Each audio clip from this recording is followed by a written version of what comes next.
Welcome to 77 paisa channel. இன்னைக்கு இன்னொரு insurance topic தான் நம்ம பார்க்க போகிறோம். உங்கள் வீட்டில் 12 வயசுக்குள்ள ஒரு குழந்தை இருந்திருந்தோன்னா கண்டிப்பாக எல்ஐசியினுடைய இந்த சில்ட்ரன்ஸ் மணி பேக் பாலிசி அப்படிங்கிற ப்ராடக்டை பற்றி கண்டிப்பாக நீங்கள் கேள்விப்பட்டிருப்பீங்க. நிறைய பேர் அந்த பாலிசி வாங்கியும் இருப்பீங்க. இன்னைக்கு நம்ம என்ன பார்க்க போகிறோம்னா, நீங்கள் எதனால் அந்த பாலிசியை வாங்கக்கூடாது, அதுக்கு பதிலாக என்ன ஆல்டர்னேட்டிவ்ஸ், பெட்டரான ஆல்டர்னேட்டிவ்ஸ் என்ன இருக்குது அப்படிங்கிறது தான் பார்க்க போகிறோம். ஃபஸ்ட்டு இந்த பாலிசியினுடைய ஸ்பெக்கையும் பெனிஃபிட்ஸையும் பார்த்துடலாம். குழந்தைக்கு வயசு 12க்குள்ளே இருந்தால் இந்த பாலிசி நீங்கள் வாங்க முடியும். இந்த பாலிசி எப்போ மெச்சூர் ஆகும்னு கேட்டிங்கன்னா, குழந்தைக்கு எப்போ 25 வயசு முடியுதோ அப்போ மெச்சூர் ஆகும். பாலிசி டேர்ம் என்னன்னு பார்த்தீங்கன்னா 25 மைனஸ் இன்னைக்கு குழந்தைக்கு வயசு என்னவோ அதுதான் பாலிசி டேர்ம். அதாவது இன்னைக்கு குழந்தைக்கு வயசு 4 இருந்ததுன்னா 25 மைனஸ் 4 21 இயர்ஸ் தான் பாலிசி டேர்மாக இருக்கும். ரெண்டு விதமான பெனிஃபிட்ஸ் இருக்குது. ஒன்று டெத் பெனிஃபிட்ஸ். டெத் பெனிஃபிட்ஸ் நம்ம பார்க்கவே தேவையில்லை. ஏன்னு கேட்டிங்கன்னா ஏஜென்ட்ஸும் அதை உங்ககிட்ட ஸ்ட்ரெஸ் பண்ண மாட்டாங்க. இன்னொன்று குழந்தை 25 இயர்ஸ்க்குள்ளே மார்டாலிட்டி ரேட் ரொம்ப கம்மியாக இருக்கும். ஒரு குழந்தைக்கு ஃபர்ஸ்ட் ஆஃப் ஆல் இன்சூரன்ஸே தேவையில்லை. இந்த பாலிசி லைஃப் இன்சூர் குழந்தையினுடைய லைஃப்பை தான் இன்சூர் பண்ணுது. அந்த பெனிஃபிட்ஸ் ரொம்ப சிக்னிஃபிகண்ட்டாக இருக்காது. ஸோ அதை பற்றி பார்க்கவே வேண்டாம். உங்ககிட்ட எல்ஐசி ஏஜென்ட்ஸ் விற்கிறது சர்வைவர் பெனிஃபிட்ஸ் வச்சு தான் விற்பாங்க. அதாவது அந்த குழந்தை உயிரோடு இருந்தால் அந்த குழந்தையினுடைய எதிர்கால படிப்பு செலவு, எதிர்கால திருமண செலவு, இது போல தான் அவங்க உங்ககிட்ட அந்த பாலிசி விற்க பார்ப்பாங்க. ஸோ அவங்க சொல்கிற அந்த பெனிஃபிட்ஸையும் நம்ம இன்னைக்கு பார்ப்போம். அதனுடைய சர்வைவர் பெனிஃபிட்ஸ் என்னன்னு கேட்டிங்கன்னா குழந்தையினுடைய 18 வயசுல 20% ஆஃப் சம் இன்சூர்ட் அந்த பாலிசி உங்களுக்கு கொடுக்கும். குழந்தை 20 வயசு முடிஞ்ச உடனே இன்னொரு 20% கொடுக்கும். குழந்தை 22 வயசு ஆன உடனே இன்னொரு 20% ஆஃப் சம் இன்சூர்ட் கொடுக்கும். இது ஞாபகத்தில் வச்சுக்கோங்க. நீங்கள் பே பண்ணுற ப்ரீமியம் இல்லை, பாலிசியினுடைய சம் இன்சூர்ட் எவ்வளவோ அதில் 20 20 20 18 20 22 வயசுல. அதுக்கப்புறம் 25 வயசுல பாலிசி முடிகிறப்ப என்ன ஆகுதுன்னா இன்னொரு 40% ஆஃப் சம் இன்சூர்ட். இது வரைக்கும் சொன்னது எல்லாமே கேரண்டீட் பெனிஃபிட்ஸ். கண்டிப்பாக உங்களுக்கு இந்த பெனிஃபிட்ஸ் வரும். அது இல்லாமல் 25 வயசுல பாலிசி மெச்சூர் ஆகிறப்போ 2 விதமான போனஸ் உங்களுக்கு கிடைக்கும். அது கேரண்டீட் பெனிஃபிட்ஸ் கிடையாது. பட் இருந்தாலும் எல்ஐசி ஒரு பீரியட் ஆஃப் டைம் நம்பகமான கம்பெனி போனஸ் கொடுத்துட்டே தான் வந்திருக்கு. ஸோ அதனால அதுவும் ஒரு அமௌண்ட் உங்களுக்கு வரும். அது எவ்வளோ அமௌண்ட் வருங்கிறத நம்ம இன்னும் பின்னாடி பார்ப்போம். நம்ம இப்போ நீங்கள் ஸ்க்ரீனில் பார்க்குறது என்னன்னு கேட்டிங்கன்னா, இந்த எல்ஐசி சில்ட்ரன்ஸ் மணி பேக் பாலிசியினுடைய பெனிஃபிட்ஸ் இல்லஸ்ட்ரேஷன். நீங்கள் ஒரு பாலிசி வாங்கணும் அப்படின்னு ஒரு ஏஜென்ட் கிட்ட சொன்னீங்கன்னா இது மாதிரி தான் ஒரு பிரிண்ட் அவுட் எடுத்துகிட்டு உங்களுக்கு எக்ஸ்பிளைன் பண்ணுவார். எல்ஐசி நல்ல டிரான்ஸ்பரண்ட்டாக இருக்காங்க. அவங்க வெப்சைட்டில் போனீங்கன்னா ப்ரீமியம் கால்குலேட்டர் அப்படின்னு ஒரு ஃபீச்சர் இருக்குது. நீங்களே அந்த ப்ரீமியம் கால்குலேட்டருக்கு போயிட்டு குழந்தையினுடைய டீட்டெயில்ஸ்லாம் கொடுத்துட்டு சம் இன்சூர்ட் எவ்வளோன்னு கொடுத்தீங்கன்னா அதுவே ப்ரீமியம் கொடுத்து இது போல் ஒரு பிடிஎஃப் ஃபைலையும் கொடுத்துடும். ஸோ இந்த பிடிஎஃப் ஃபைலில் அவங்க என்ன எக்ஸ்பிளைன் பண்ண ட்ரை பண்ணியிருக்காங்கன்னா, ஃப்ரம் நீங்கள் பாலிசி வாங்கினதுலேருந்து பாலிசி மெச்சூர் ஆகிற வரைக்கும் சர்வைவர் பெனிஃபிட்ஸ் எவ்வளோ, டெத் பெனிஃபிட்ஸ் எவ்வளோ, பாசிபிள் போனஸஸ், அதுக்கு 2 சினாரியோ. ஏன்னா அது நாட் கேரண்டீடு இல்லையா, எவ்வளோ வரும்னு சொல்ல முடியாது இல்லையா. அதனால 2 சினாரியோ எடுத்துக்கிறாங்க. 4% ரேட் ஆஃப் இன்ட்ரெஸ்ட் ஒரு சினாரியோ, 8% ரேட் ஆஃப் இன்ட்ரெஸ்ட் ஒரு சினாரியோ. இது எல்லாமே ஐஆர்டிஏனுடைய கைட்லைன்ஸ் கீழே வருது. ஸோ அதுக்கு மேலே அவங்க காட்ட மாட்டாங்க. அதுக்கு ஜென்ரலி அந்த 2 சினாரியோவை தான் காட்டுவாங்க. பட் இந்த பிடிஎஃப் நீங்கள் பார்த்தீங்கன்னா உங்களுக்கு அவ்வளோ ஈஸியாக புரியாது. இதில் 2-3 முக்கியமான விஷயத்தை நான் ஹைலைட் பண்ணியிருக்கேன். அதை மட்டும் இங்கே நான் கவர் பண்ணணும்னு நினைக்கிறேன். ஒன்று என்னன்னு பார்த்தீங்கன்னா, அந்த ஏரோ மார்க் போட்ட சின்ன லெட்டர்ஸை கீழே எடுத்து காட்டியிருக்கேன் பார்த்தீங்களா. அது என்ன சொல்லுதுன்னா, த நாட் கேரண்டீட் பெனிஃபிட்ஸ் அந்த பார்ட்டை பற்றி எக்ஸ்பிளைன் பண்ணுது. இந்த பார்ட் ஆஃப் பெனிஃபிட்ஸ் உங்களுக்கு கண்டிப்பாக வரும்னு கேரண்டி இல்லை அப்படின்னு சொல்லுது. இன்னொன்று பார்த்தீங்கன்னா, அந்த டேபிள் மாதிரி இருக்கிறதுல 2வது காலமில் அவங்க ப்ரீமியம் எல்லாம் கொடுத்துருக்காங்க. அவங்க என்ன பண்ணியிருக்காங்கன்னா, இங்கே ஜிஎஸ்டி இல்லாத ப்ரீமியத்தை தான் கொடுத்துருக்காங்க. பட் நீங்கள் ப்ரீமியம் பே பண்ணுறப்போ மொதல் வருஷம் ஐ திங்க் 4% ஆஃப் ப்ரீமியம் ஜிஎஸ்டியாக பே பண்ணுவீங்க. அதுக்கு அடுத்து எவ்ரி இயர் 2.25% ஜிஎஸ்டியாக பே பண்ணுவீங்க. ஸோ அவங்க வந்துட்டு அவங்களுடைய கால்குலேஷன் வந்து ஜிஎஸ்டி இல்லாமல் காட்டியிருக்காங்க. அதனால தான் கடைசி லைனில் பார்த்தீங்கன்னா வந்துட்டு நீங்கள் டோட்டலாக கியூமுலேட்டிவ் ப்ரீமியம் 20 லட்சத்தி சம்திங் அது வரை காட்டிருப்பாங்க. பட் ஆக்சுவலாக நீங்கள் ஜிஎஸ்டி ஆட் பண்ணீங்கன்னா 21,37,000 மேலே நீங்கள் ப்ரீமியம் கட்டியிருந்திருப்பீங்க. இப்போ இதுல இருந்து எக்ஸ்பிளைன் பண்ண அவ்வளோ ஈஸியாக இல்லைங்கிறதுனால நான் இந்த டேட்டாவை வந்துட்டு ஒரு எக்ஸல் ஷீட்டுக்கு மாற்றி அதுல இருந்து உங்களுக்கு எக்ஸ்பிளைன் பண்ண போறேன். இப்போ நீங்க ஸ்க்ரீன்ல பார்க்குற டீட்டெயில்ஸ் என்னன்னு கேட்டீங்கன்னா, ஒரு 4 வயசு குழந்தைக்கு 20 லட்சம் ரூபாய்க்கு நீங்க ஒரு பாலிசி எடுத்தீங்கன்னா எவ்வளோ ப்ரீமியம் பே பண்ணுவீங்க, எவ்வளோ பெனிஃபிட்ஸ் எக்ஸ்பெக்ட் பண்ணலாங்கிற டீட்டெயில்ஸ் தான் இங்க பாக்குறீங்க. 2வது காலத்துல தான் ப்ரீமியம் இருக்கு. கியூமுலேட்டிவா ஒவ்வொரு வருஷம் எவ்வளோ ப்ரீமியம் வந்துட்டு நீங்க கட்டிட்டு வர்றீங்கன்றது 2வது காலம்ல இருக்கு. 3வது காலம்ல கியூமுலேட்டிவ் ப்ரீமியம், முன்னாடி எவ்வளோ கட்டியிருக்கீங்க அதோட இந்த வருஷம் எவ்வளோ கட்டுறீங்க அதை சேர்த்தி கொடுத்துருக்க வேல்யூ.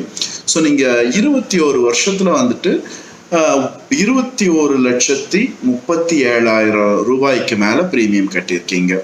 அந்த சர்வைவர் பெனிஃபிட்ஸ் அப்படிங்கிறது அந்த அடுத்த காலம்ல இருக்கு. 18 வயசுல, அதாவது பாலிசி ஆரம்பிச்சு 14 வயசு கடைசி காலம்னா குழந்தையினுடைய ஏஜ் கொடுத்துருக்கேன். ஸோ பாலிசி ஆரம்பிச்சு 14வது வருஷம்னா குழந்தைக்கு 18 வயசு ஆகிறப்ப 4 லட்சம் ரூபாய் வரும். அப்புறம் ஒரு 2 வருஷம் கழிச்சு இன்னொரு 4 லட்சம் ரூபாய் வரும். அப்புறம் 2 வருஷம் கழிச்சு இன்னொரு 4 லட்சம் ரூபாய் வரும். அதுக்கப்புறம் வந்து பாலிசி மெச்சூர் ஆகிறப்ப 8 லட்சம் ரூபாய் வரும் கேரண்டீடா. நான் கேரண்டீட் பெனிஃபிட்ஸ்க்கு வந்துட்டு அவங்க 2 சினாரியோ கொடுத்தாங்கன்னு சொன்னேன் இல்லையா, நான் அதில் வந்துட்டு அந்த ஹையர் சினாரியோ மட்டும்தான் எடுத்துக்கிறேன். ஏன்னா அதை தான் அவங்க உங்களுக்கு ஸ்ட்ரெஸ் பண்ணுவாங்க. லோயர் சினாரியோ எடுத்தாலும் நான் எக்ஸ்பிளைன் பண்ணுற எல்லாமே அதுக்கு அப்ளிகபிளாக இருக்கும். ஸோ அந்த ஹையர் சினாரியோ என்ன அப்படின்னு கேட்டால் 8% ரேட் ஆஃப் ரிட்டர்ன். அவங்க என்ன சொல்லுவாங்கன்னா 8% ரேட் ஆஃப் ரிட்டர்ன்னா உங்களுக்கு வந்து பாலிசி மெச்சூர் ஆகிறப்போ அந்த ரிவர்ஷனரி போனஸ் அப்படிங்கிறது 12,60,000 ரூபாய் வரும் அப்படின்றாங்க. அதே போல ஃபைனல் போனஸ் அதுவும் கேரண்டீட் கிடையாது, அது வந்துட்டு ஒரு 60,000 ரூபாய் வரும்ன்றாங்க. ஸோ அவங்க வந்து டென்டேட்டிவா என்ன சொல்றாங்கன்னா அடிஷ்னலி வந்துட்டு உங்களுக்கு ஒரு 13,20,000 ரூபாய் வரும் அப்படின்னு சொல்றாங்க. பட் அது கேரண்டீட் கிடையாது. ஸோ ஆல் இன் ஆல் நீங்க வந்துட்டு 20 லட்சம் ரூபாய் பாலிசி எடுத்திருக்கீங்க, 21,37,000 ரூபாய் ப்ரீமியம் கட்டுறீங்க. இது அப்போ வந்துட்டு மெச்சூரிட்டி அப்போ 21,20,000 ரூபாய் வரும்னு சொல்றாங்க. அதுல வந்துட்டு 8 லட்சம் ரூபாய் கேரண்டீட், பாக்கி வந்து நான் கேரண்டீட். அதுக்கு முன்னாடியே வந்துட்டு ஒரு 12 லட்சம் ரூபாய் நீங்க வாங்கிடுறீங்க. ஸோ டோட்டலா வந்து உங்களுக்கு பெனிஃபிட்ஸ் வந்து 33,20,000 ரூபாய் வருது அப்படின்னு சொல்றாங்க. அதாவது நீங்க 21,37,000 ரூபாய் ப்ரீமியம் கட்டுறீங்க, உங்களுக்கு பெனிஃபிட்ஸ் வந்து 33,20,000 ரூபாய் வருது. இதை வச்சுதான் ஏஜென்ட்ஸ் வந்து உங்ககிட்ட பாலிசியை விற்கிறாங்க. இதுல நீங்க முக்கியமா கவனிக்க வேண்டியது அந்த 13,20,000 ரூபாய் வந்துட்டு அதுல நான் guaranteed benefits. But let's assume அந்த இது அவங்க வந்துட்டு ரொம்ப எல்லாம் வந்துட்டு மிஸ்லீடிங்கா கொடுக்கறது இல்லை. இது வந்து உங்களுக்கு கண்டிப்பா வந்துரும்னு நீங்க எதிர்பார்க்கலாம். லெட்ஸ் அஸ்யூம் தட் நீங்க உங்களுக்கு இது வருதுன்னே வச்சுக்கலாம். அந்த நான் கேரண்டீட் பெனிஃபிட்ஸும் ஃபுல்லா வருதுன்னே வச்சுக்கலாம். 33,20,000 ரூபாய் உங்களுக்கு வருது. அது வந்துட்டு நல்ல இன்வெஸ்ட்மெண்ட்டா அப்படின்னு தான் இப்ப நம்ம பார்க்க போறோம். அடுத்து இப்போ நீங்க ஸ்க்ரீன்ல பார்க்கறது என்ன அப்படின்னு கேட்டீங்கன்னா, ஒரு கால்குலேட்டரை வச்சு நான் வந்துட்டு 8% இன்ட்ரெஸ்ட் உங்களுடைய ப்ரீமியம்க்கு வந்துட்டு வருஷம் 8% இன்ட்ரெஸ்ட் வந்துட்டே இருக்குது. அதே போல அந்த இன்ட்ரெஸ்ட் எல்லாம் கூட்டு வட்டி, காம்பவுண்ட் இன்ட்ரெஸ்ட்ல வட்டிக்கு வட்டி சேர்ந்து வந்துகிட்டே இருக்கு. அதே போல குழந்தைக்கு வந்துட்டு 18 வயசு ஆகிறப்ப 14வது வருஷத்துல 4 லட்சம் ரூபாய் வித்ட்ரா பண்ணிக்கிறீங்க. இன்னும் 2 வருஷம் கழிச்சு இன்னொரு 4 லட்சம் ரூபாய், இன்னும் 2 வருஷம் கழிச்சு இன்னொரு 4 லட்சம் ரூபாய் வித்ட்ரா பண்ணிக்கிறீங்க. இந்த போல அந்த பாலிசியில் இருக்க அதே பெனிஃபிட்ஸ் அப்படியே நான் ரெப்ளிகேட் பண்ண ட்ரை பண்றேன். அப்படி பண்றப்ப என்ன ஆகுதுன்னு பாத்தீங்கன்னா, அந்த 12 லட்சம் ரூபாய் நீங்க எடுத்தாலும் பேலன்ஸ் வந்துட்டு உங்க அக்கௌண்ட்ல வந்துட்டு 37,71,000 ரூபாய் இருக்கணும். அதாவது அந்த 12,000 போக 37,71,000 ரூபாய் இருக்கணும். நீங்க உங்களுடைய ப்ரீமியம்க்கு 8% இன்ட்ரெஸ்ட் வந்தா, அப்படின்னா நீங்க கட்டுற பாலிசிக்கு நீங்க கொடுக்குற ப்ரீமியம்க்கு ஆக்சுவலா 8% வரல. எல்ஐசி ஏதாவது ஃப்ராட் பண்ணுதான்னு கேட்டால் கண்டிப்பா ஃப்ராட் பண்ணல. அது என்ன டீட்டெயில்ஸ்? ஸோ அந்த டாப் லெஃப்ட் கார்னர்ல பார்த்தீங்கன்னா நான் எப்பவுமே எல்லா ஸ்க்ரீன்லையுமே அதை கொடுத்துட்டு இருக்கேன், எல்லா இமேஜ்லையுமே. ஏன்னு கேட்டிங்கன்னா அது உங்களுக்கு ஞாபகத்தில் இருக்கணுங்கிறதுக்காக. அவங்க எல்ஐசி என்ன சொன்னாங்கன்னா 8% ரேட் ஆஃப் ரிட்டர்னில் வந்துட்டு 33,20,000 ரூபாய் வருன்றாங்க. பட் நம்ம ஆக்சுவல் கால்குலேஷனில் வந்துட்டு அது 49,71,000 வரணும். ஸோ பாக்கி 16,51,000 எங்கே போச்சு? உங்கள் ஏஜென்ட் வந்தால் கேளுங்க, அந்த 16,51,000 எங்கே போச்சு, எங்கள் கணக்கில் ஏதாவது தப்பு இருந்தால் பார்த்து சொல்லுங்கன்னு கேளுங்க. அவர் என்ன சொல்கிறாருன்னு பார்ப்போம். ஓகேவா? அந்த எல்ஐசி பாலிசி 8% வந்துட்டு 33,20,000 தருதுன்னு சொன்னாங்க இல்லையா, அது வந்துட்டு உங்களுக்கு கூட்டு வட்டி அப்ளை பண்ணா எவ்வளவு இன்ட்ரெஸ்ட் ரேட்டுக்கு அந்த 33,20,000 வருது அப்படின்னு கேட்டீங்கன்னா, அதே மாதிரி நான் ஒரு கால்குலேட்டர் வச்சு போட்ட கால்குலேஷன் தான். 4.57% தான் வந்து உங்களுக்கு இன்ட்ரெஸ்ட் வருது. திருப்ப இந்த ஸ்க்ரீன்ல பார்த்தீங்கன்னா, ஒவ்வொரு வருஷம் நீங்க டெபாசிட் பண்ற ப்ரீமியம் அமௌண்ட்டு, அந்த 18வது வயசு, 20வது, 22வது வயசுல வித்ட்ரா பண்றது, அது எல்லாத்தையுமே நான் காட்டியிருக்கேன். இதுல தான் பார்த்தீங்கன்னா 4.57% ரேட்ல தான் பார்த்தீங்கன்னா இந்த கூட்டு வட்டி கணக்கும் எல்ஐசி சொல்ற கணக்கும் மேட்ச் ஆகுது. அவங்க 33,20,000ன்றாங்க, நம்ம கால்குலேட்டர் வச்சு போடுறப்போ 33,21,000 வருது. அப்படின்னா எல்ஐசி வந்து 8% இன்ட்ரெஸ்ட் தரேன்னு சொல்றாங்க. ஆனா ஆக்சுவலா பாத்தீங்கன்னா உங்களுக்கு வந்துட்டு உங்க ப்ரீமியம்ல 4.57 4.57% தான் இன்ட்ரெஸ்ட் வருது.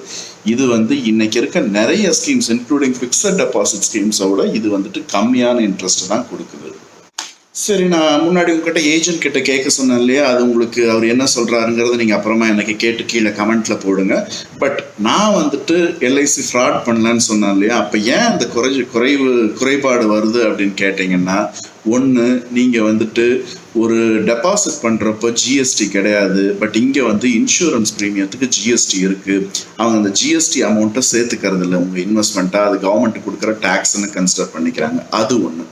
ரெண்டாவது வந்து உங்க ஏஜென்ட் இந்த பாயிண்ட்டை கண்டிப்பா சொல்லுவாரு, சார் நீங்க வந்துட்டு போய் டெபாசிட் பண்ணீங்கன்னா உங்களுக்கு ப்ரீமியம் இன்சூரன்ஸ் கவரேஜ் கிடைக்காது சார், நாங்க வந்து 20 லட்ச ரூபாய் உங்களுக்கு இன்சூரன்ஸ் தரோம் அப்படிங்கிறாங்க.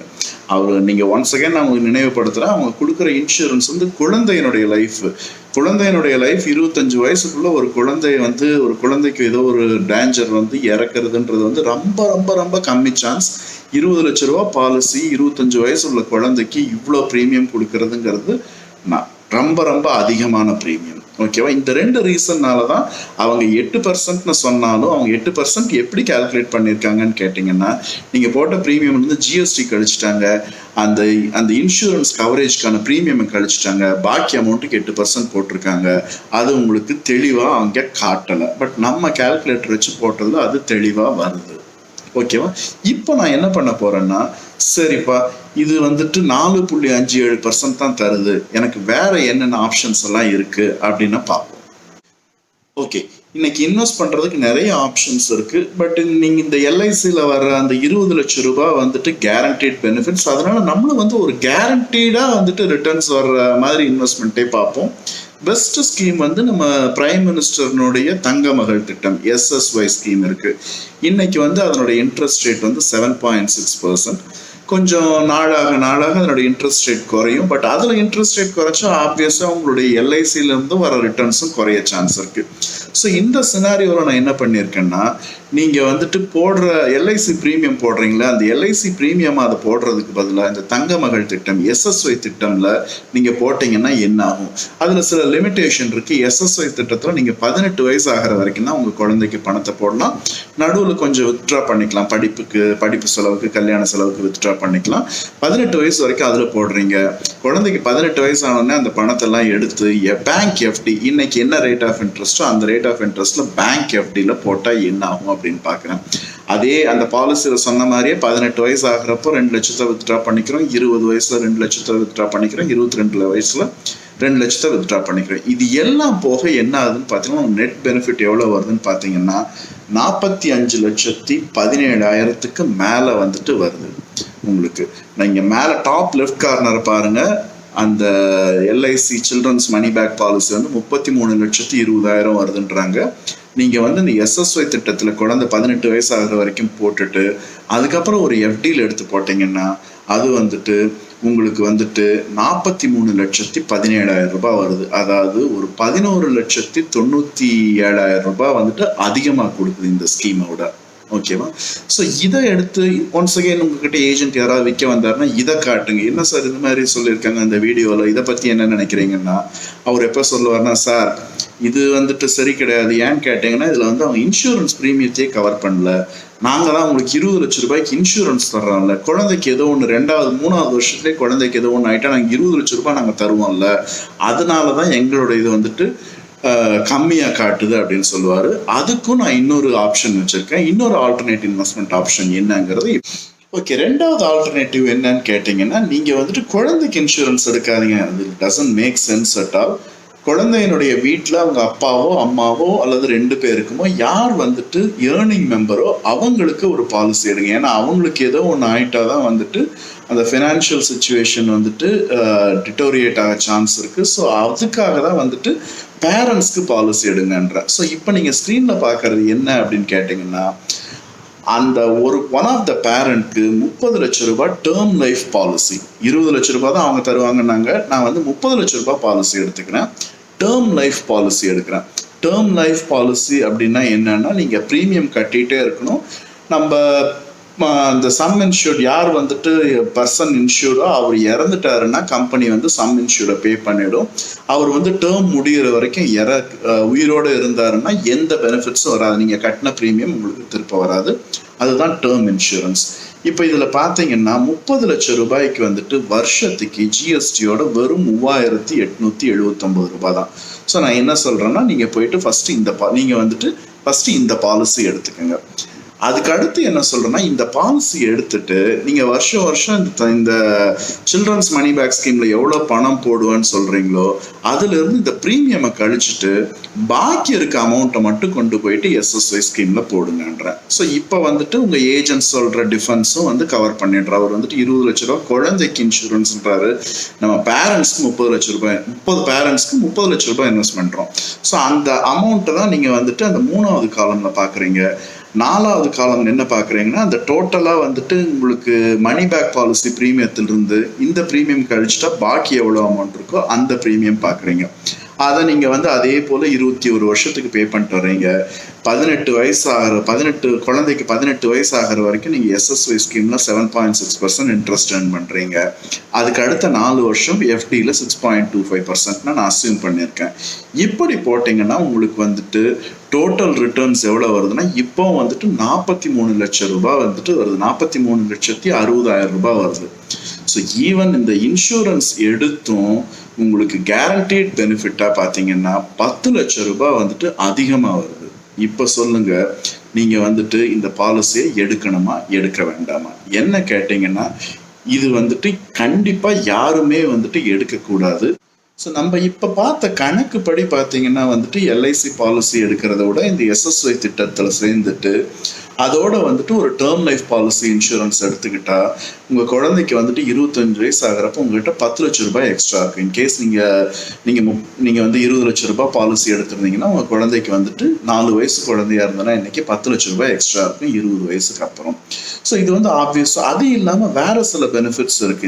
இந்த எல்ஐசி பாலிசிஸ் எல்லாத்துலேயுமே என்னன்னு கேட்டீங்கன்னா, நீங்கள் அவ்வளோ சீக்கிரம் பாலிசி டேர்ம் முடியறதுக்குள்ளே வந்துட்டு நீங்கள் வெளியே வரணும்னு நினச்சிங்கன்னா அந்த சரண்டர் வேல்யூ வந்துட்டு உங்களுக்கு நீங்கள் எவ்வளோ வந்துட்டு உங்களுக்கு ஆக்சுவலாக வரும்னு நினைக்கிறீங்களோ அதில் வந்துட்டு ஒரு பர்சன்ட்டை கட் பண்ணிட்டு தான் வந்துட்டு சரண்டர் வேல்யூ தருவாங்க. இதே இது நீங்கள் எஸ்எஸ்ஒய் ஸ்கீமோ அல்லது வேற ஏதோ ஒரு இன்வெஸ்ட்மெண்ட்டாக இருந்ததுன்னா நீங்கள் அதை விட்டு இந்த மாதிரி எந்த பெனால்ட்டி இல்லாமல் வந்துட்டு நீங்கள் ஈஸியாக வெளியே வந்துடலாம். இன்னொரு முக்கியமான டிஃபரன்ஸ் வந்துட்டு அந்த சில்ட்ரன்ஸ் மணி பேக் பாலிசியில் சைல்டுடைய லைஃப் தான் இன்சூர் பண்ணியிருக்காங்க. அது வந்து it's one of the dumbest thing to do. யாருமே வந்துட்டு அதை பண்ணணும்னு தேவையே கிடையாது. இன்கேஸ் அப்படியே சைல்டுக்கு ஏதோ ஒன்று ஆயிட்டா கூட அந்த ஃபேமிலியினுடைய ஃபினான்ஷியல் சுச்சுவேஷன் ஒன்றும் பாதிக்க போகிறது கிடையாது. பேரண்ட்ஸ்க்கு ஏதாவது ஒன்று ஆயிட்டா தான் வந்துட்டு ஃபினான்ஷியல் சுச்சுவேஷன் பாதிக்கப்படும். அதனால தான் என்னுடைய சினாரியோ நான் வந்து பேரண்ட்ஸ்க்கு இன்சூரன்ஸ் எடுத்துருக்கேன். ஈவன் தோ பேரண்ட்ஸ்க்கு இன்சூரன்ஸ் எடுத்தே 10 லட்சம் ரூபாய்க்கு மேலே வந்துட்டு நம்மக்கிட்ட எக்ஸ்ட்ரா பணம் வந்துட்டு நிற்கிது. அதனால தான் நான் சொல்கிறேன், எப்போவுமே வந்துட்டு இந்த எல்ஐசியினுடைய நியூ சில்ட்ரன்ஸ் மணி பேக் பாலிசியோட much better investment options and saving options. So உங்கள் குழந்தையினுடைய எதிர்கால படிப்புக்காக, எதிர்கால திருமணம், இது மாதிரி செலவுகளுக்காக நீங்கள் இன்வெஸ்ட் பண்ணுறேன்னா மணி பேக் பாலிசியோட வேற நிறைய ஆப்ஷன்ஸ் இருக்குது. வெரி ஈஸியஸ்ட் ஆப்ஷன் என்னன்னு கேட்டீங்கன்னா இந்த தங்க மகள் திட்டம் தான். இதையெல்லாம் அனலைஸ் பண்ணிட்டு அதுக்கப்புறம் தான் நீங்கள் பாலிசி வாங்கணும். ஒரு முக்கியமான ஃபேக்டர் என்னன்னு பார்த்தீங்கன்னா, இந்த எல்ஐசி மணி பேக் பாலிசியை பொறுத்த வரைக்கும் அந்த ஏஜென்ட்ஸ் வந்து உங்களை சென்டிமெண்ட்லாம் அட்டாக் பண்ணுவாங்க. நீங்களும் ஒரு குழந்தை பிறந்த உடனே அந்த குழந்தை மேலே இருக்க பாசத்தில் சார் நம்ம குழந்தைக்கு ஏதாவது பண்ணணும் அப்படின்னு சொல்லிட்டு இந்த பாலிசி பேர்லேயே வந்து சில்ட்ரன்ஸ் மணி பேக்ன்றதுனால ஸோ இது ஏதோ சில்ட்ரன்ஸ்க்கு நிறைய பெனிஃபிட் கொடுக்க போகுது அப்படின்னு சொல்லி ஏமாந்து வாங்கிடுவீங்க. அந்த டைமில் கேர்ஃபுல்லாக இருங்க. நான் சொன்ன கேள்விகள் எல்லாத்தையும் கேளுங்க, இந்த வீடியோவை போட்டு காட்டுங்க. இதில் ஏதாவது தப்பு இருக்குது அப்படின்னு அவங்க சொன்னாவோ அல்லது நீங்கள் நினச்சாவோ கீழே கமெண்ட்டில் போடுங்க. ஓகே, தேங்க்யூ ஃபார் வாட்சிங் திஸ் வீடியோ. உங்களுக்கு இந்த வீடியோ பிடிச்சிருந்ததுன்னா லைக் பண்ணுங்கள், உங்கள் ஃப்ரெண்ட்ஸ் கிட்ட ஷேர் பண்ணுங்கள்.